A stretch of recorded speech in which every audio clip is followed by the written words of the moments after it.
আসসালামু আলাইকুম রহমতুল্লাহি ওয়া কবর থেকে একটা লাশ টেনে বের করা হচ্ছে।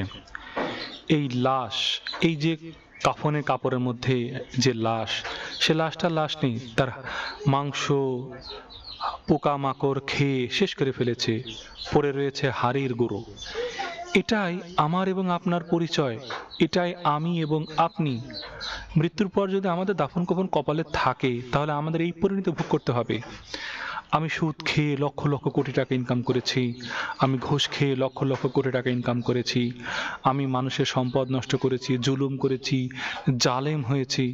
আমার আপনার পরিণতি এই। সময় থাকতে আমাদের এটা বুঝতে হবে, আল্লাহর কাছে ফিরে যেতে হবে, সকল পাপ কাজ বাদ দিতে হবে, সকল পাপ থেকে তওবা করে চিরতরে ফিরে এসে আল্লাহর কাছে ফিরতে হবে। তাই আসুন, হায়াত থাকতে নিজেদের শুধরে নেই। আসসালামু আলাইকুম রহমতুল্লাহ।